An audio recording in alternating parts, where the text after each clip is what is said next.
election coverage by Town Meeting Television. This is one of many forums we are bringing you in advance of local elections and town meeting, which is on the first Tuesday in March 1st, 2022. Town meeting is traditionally where voters weigh in on local government representation, municipal budgets, school budgets, and local ballot items. All candidates on the ballot are invited to participate in Town Meeting TV election forums, so stay tuned for that kind of thing. Today, I'm here with Burlington City Councilor Perry Freeman. They'll be presenting a charter change on the Burlington ballot regarding language related to regulating sex work. Welcome today, Burlington City Councilor Perry Freeman. Thank you. Thank you so much for having me and for putting together this series. So this charter change is actually really straightforward. I started working on it last March 2021. It's for the city. It's the section is section 48, subsection 7. To get into the details a little bit, the direct sort of wording is in that section is to restrain and suppress houses of ill fame and disorderly houses, and to punish common prostitutes and persons consorting therewith. When I sort of started, it was something that was in the back of my mind, I think, for a little while to look at this section. But as I've said a few times, there's sometimes just a lot of projects that come our way on council. And so it was definitely there in the back of my mind. I think what prompted it was in March of 2021, there was a shooting in Atlanta.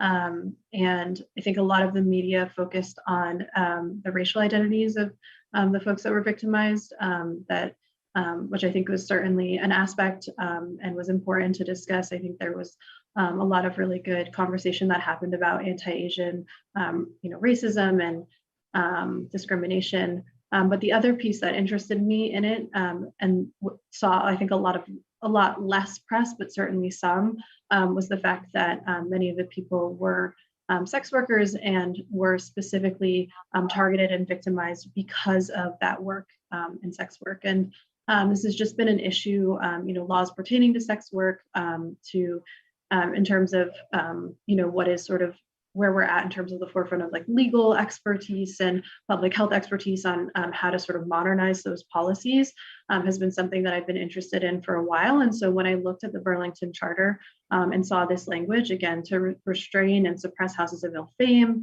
to punish common prostitutes, I thought, for one, it's extremely antiquated.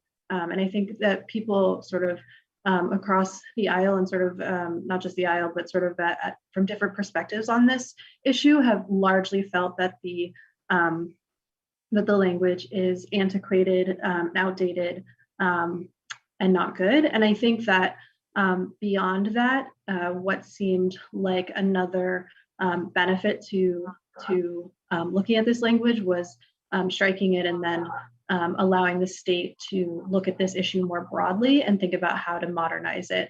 So that's sort of the nitty gritty of the language itself. So that was that there were two parts to that resolution. It went to the ordinance committee where that language, the ordinance was struck repealed rather by the council already. And then it went to charter change where the strike all proposal was adopted and then referred back to council. We've had 2 public hearings. That's the language, sort of the version that will go on the ballot in March. And just for a little bit more background information,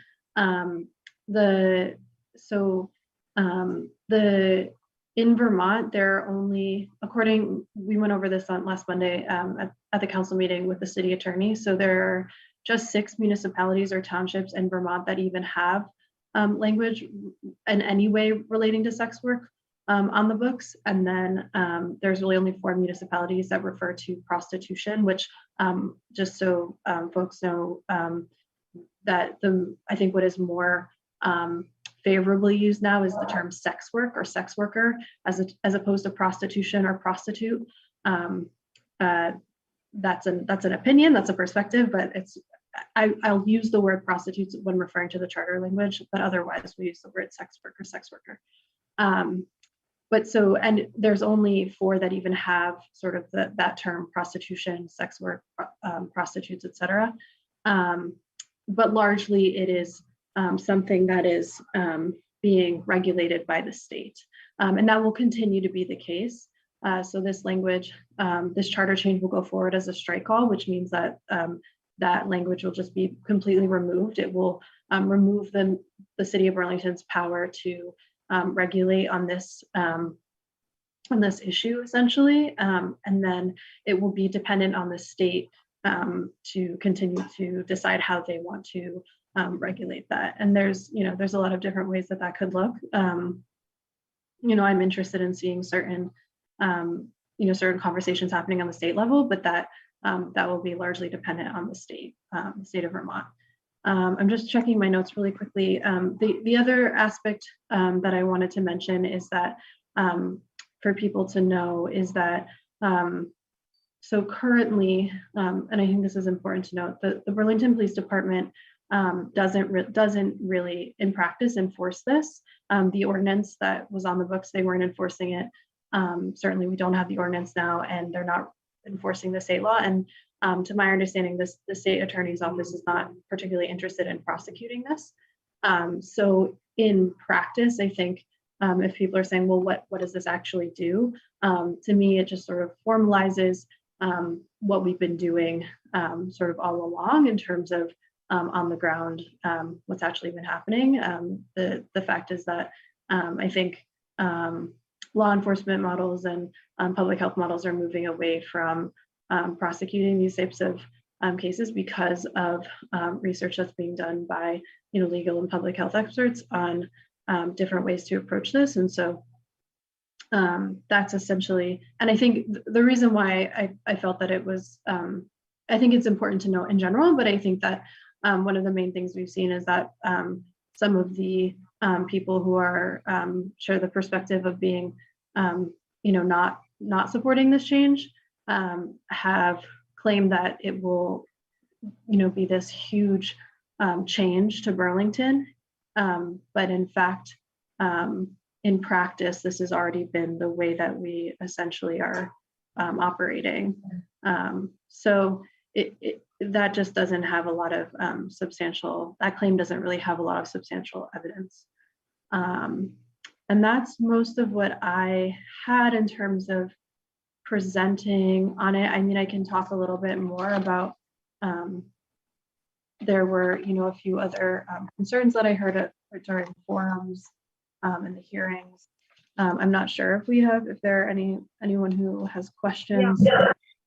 If I may, Councillor Perry, I neglected to mention that town meeting TV election forums introduce our community, the communities to community decision makers like yourself, and connect them with us with issues that shape local communities.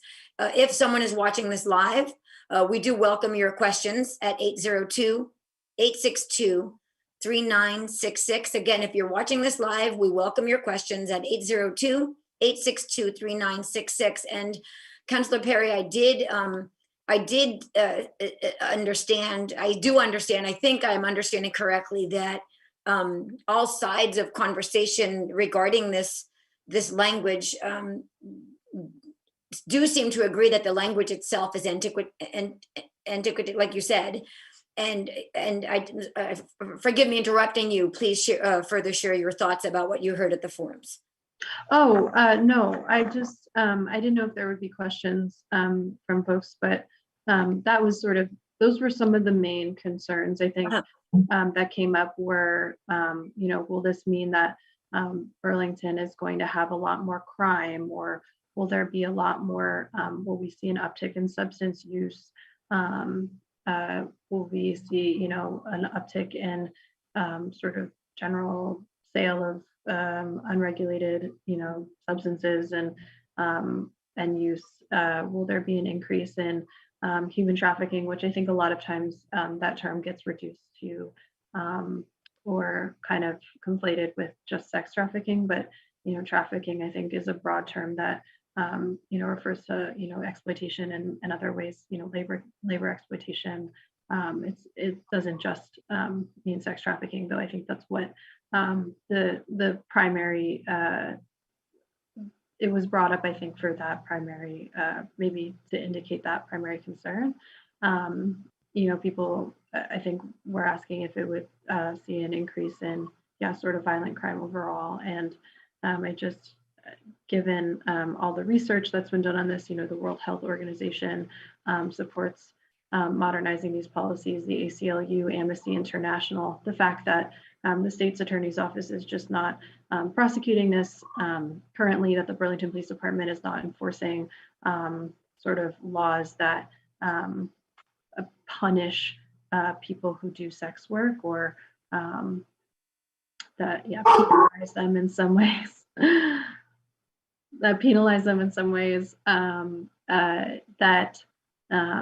That those concerns are not really founded in any demonstrable evidence that would be the case. There's just not really a clear, there's nothing to demonstrate that would remotely happen. So those were just some interesting things that came up. I think we were, I was glad to hear from, there were some folks who came from the Ishtar Collective that do a lot of advocacy on this issue, spoke from personal experience, doing sex work, and how they were glad to see the language being modernized, removed rather, and that, they're interested in, seeing these issues, this issue sort of improve, not just in municipalities, but on the state level as well. So it sounds like, first of all, are there any calls as yet on this topic? I'm thinking no. And so I guess for voters, when they see this on the ballot, if this gets a yes vote, the yes vote then strikes the language from the city charter. And then, as I understand charter changes, it goes to Montpelier, where they just determine whether or not that yes vote to indeed strike this language passes or not. Right. If this gets a no vote, then the language remains in the charter, and nothing happens from there. Right.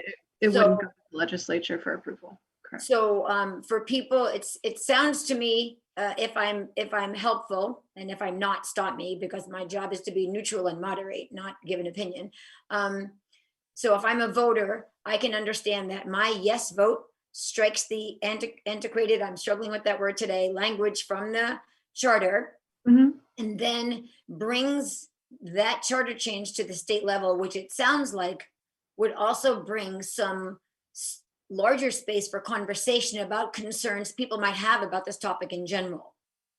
It certainly could. And I think that there have been, for example, last year, the state looked at not necessarily regarding sex work, because when we talk about sex work, we're talking about consensual sex work, which does not include, anything that would be non-consensual, like, if someone were to be trafficked, harmed, any, sort of physically, sexually harmed, none of those things are considered sex work, of course. But on a sort of different topic in terms of, the state was looking at, did look at trafficking laws in terms of the ability to have impunity, which is, that is there because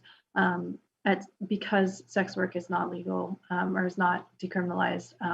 It can create the concern that people don't want to engage with the criminal justice system. And so the state looked at sort of narrowly expanding impunity laws around people who could come forward if there had been an issue of trafficking. Not to say that that folks who are doing sex work are being trafficked, consensual sex work, but just, I think that there are conversations in general going on the state level around laws that pertain to sort of these various things, whether it's sex work, whether it's trafficking, whether it's, we've seen a lot of a very large shift I think in terms of how we address substance use, that being looked at as a public health issue instead of the sort of, older war on drugs model that was, heavy on law enforcement, heavy on criminalization. So I think that there are just general shifts going on, and this wouldn't necessarily create a conversation around that, since it really just removes Burlington as a municipality. It removes our sort of powers to on this issue, but certainly the state statutes still remain, and that is its own policy tract. And that, sorry, I don't know if you could hear my computer alerting me. It's its own policy track. So so a legislature or the government, they would have to take that on as a policy initiative independently. This is really just looking at whether to modify and change the Burlington City Charter exclusively. So then a logistic question, please. How will this appear? What will the question look like on the ballot? It will say, that's a good question. Oh, I'm sorry. No, it's good. I think it will look, I'm going to pull up, let's see if I can find. I have the language here if you want me to share that. I think I have it I have the original resolution that referred it to the charter change, but I did not pull up the language that was sent from the charter change, which I think has the ballot language on it. But I can also pull that up, but I apologize for. I'm sorry for asking a question I didn't say I was going to ask you. No. It's a good question. I think everyone. It's a question that often people ask is what will this look like on the ballot? I think that's why the city often provides sample ballots. Yeah. I know that I am one who I love to look at the sample ballots because I love to know what I'm looking at before I go into it. Is it somewhere, can we send people somewhere that they can find out more information on this topic? Is there an area of a website that someone could find out the language? So the sample language will be the sample ballots will be posted, I think, I want to say imminently.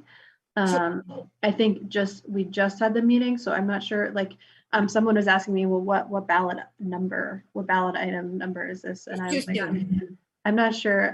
This was like last week, and I was like, I don't actually know yet, since we hadn't fully approved everything for the ballot. But and right, we're only in January still. And again, just while you're looking for that, town meeting day is the first Tuesday in March 1st, 2022.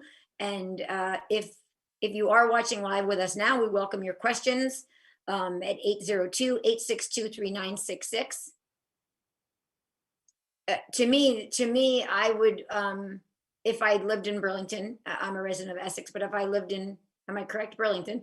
If I lived in Burlington, I would be curious about how it looked and what my vote meant. And I feel like you covered all that, and that the sample ballot will be available closer to March on the Burlington City website. Yeah, I'm guessing the way that it will show up on the ballot is that it will look like it will say that it's basically a proposal to strike the language, and then I'm guessing it shows up as a strike all, right?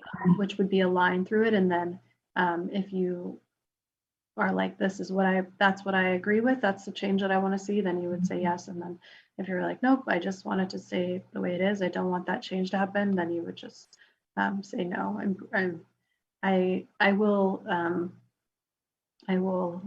I anticipate that the actual sample ballot will be available on the city website imminently, though. That's great.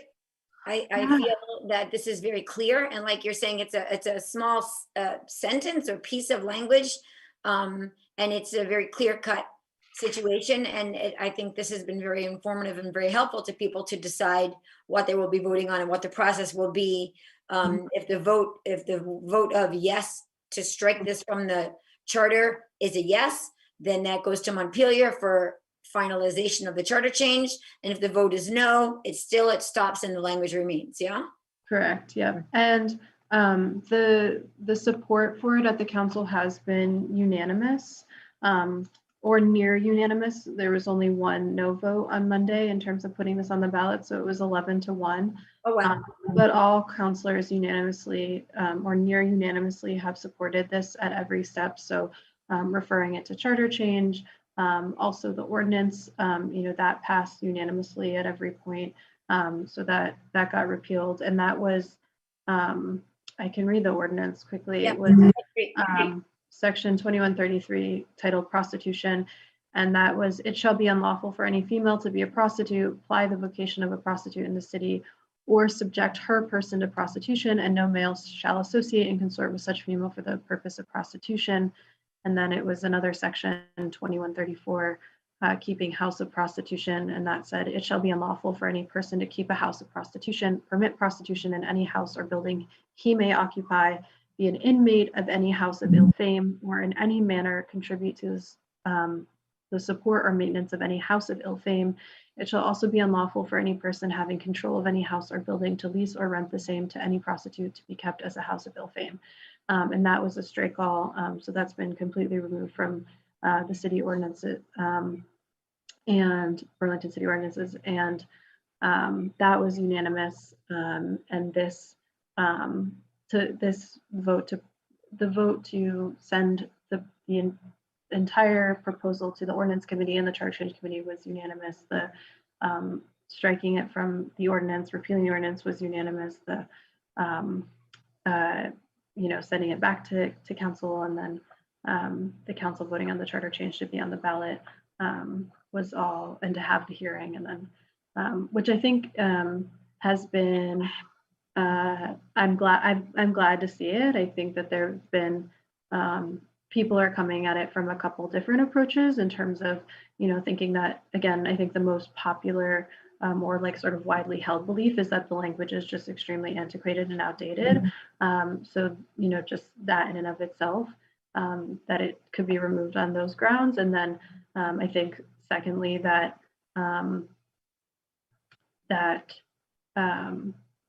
that it's just not necessary for the city of Burlington to have this on the books, that the state is better equipped to look at the policies overall and modern, and either they could say the same, my opinion, and there's some opinion, I think by others, that they could be modernized more and looked at more in terms of, again, a sort of more modern legal and public health perspective.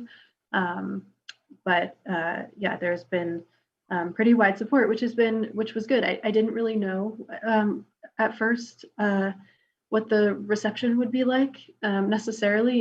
It's something that I think spent a fair amount of time thinking about and talking to folks about, but I just sort of in my own circles and my own advocacy work, and sort of just curiosity in terms of research and this kind of thing. But I wasn't really sure what to anticipate. I think it's a topic, sort of like we've seen with substance use or other things that have unfortunately for too long just been so stigmatized that people don't even bring them up. Or so I was glad to see that the ordinance committee, I think, did a great job engaging on this. The charter change committee did a great job. There's been a lot of it's been good to have a fair amount of support and engagement throughout the process. That's great. Sorry. Oh, no, that was it. I feel that the voters of Burlington can watch this interaction and feel informed about the process, about what their vote means, about background, about both sides that have been in conversation, about what happens if and when it goes to the state level, about this background information you've been introducing now, about these other pieces, and the way the votes went, and the public hearings. And it sounds like we've been pretty thorough. We do have, there are 5 minutes remaining in the program if somebody wanted to call in. So if you're live, I invite you to phone in with questions to Councillor Perry at 802-862-3966. You can watch Town Meeting TV on Comcast Channel 1087, Burlington Telecom Channels 17 and 217, as well as online at Town Meeting TV's YouTube page. And we'll just give it another minute if there's anyone else that phones in. I myself feel prepared that I could go find the sample ballot on the Burlington site and vote if I was a resident of Burlington and know what I was going to vote for. While I'm talking, do you have any further thoughts that you thought of now that you would like to share? I just thought I would repeat what it was, which is that it's to remove the city's power regarding sort of the regulation of sex work. It's section 48, subsection 7. Again, it's to strike and remove the language, which is currently reads to restrain and suppress houses of ill fame and disorderly houses, and to punish common prostitutes and persons consorting therewith.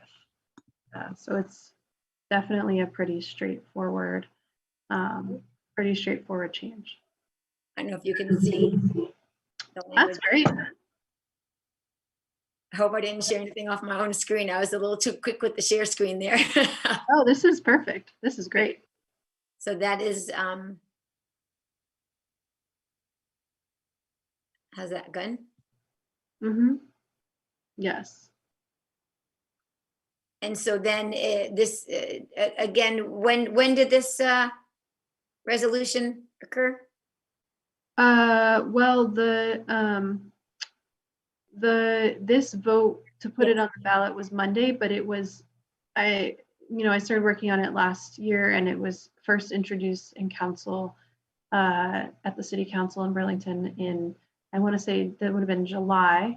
Oh, right. 2021. And then I'm thinking that the ordinance was repealed, I want to say in October, but I might be a little bit off on that, but I think it was sometime in the fall. And then this was in committee, in charter change committee, and it got sent back to, referred back to the council.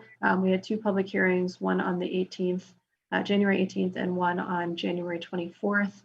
And then on the 24th, so this past Monday, it was approved in a vote 11-1, which was actually the first dissenting vote that we'd had at any point in the process yet. But it got approved 11-1, so near unanimous to be put before the voters on the ballot. Great. Yeah. I don't personally have any further questions. I think we've done a great job. I'm not sure my screen share was successful, but hopefully. I thought it was great. Thank you. I appreciate that. Yeah. And then so I will, without further ado, there's a little closing statement I'm going to make, and then we'll call it. Yeah. Wonderful. Thank you so much. I really appreciate it. Thank you for doing this series, and thank you for taking the time to moderate.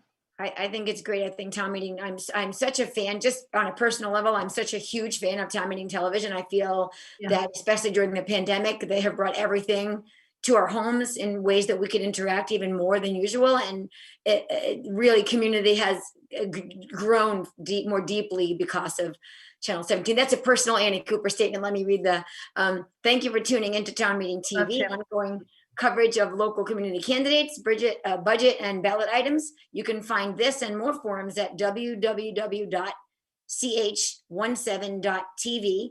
Don't forget to vote on or before the first Tuesday in March, Town Meeting Day, March 1st, 2022.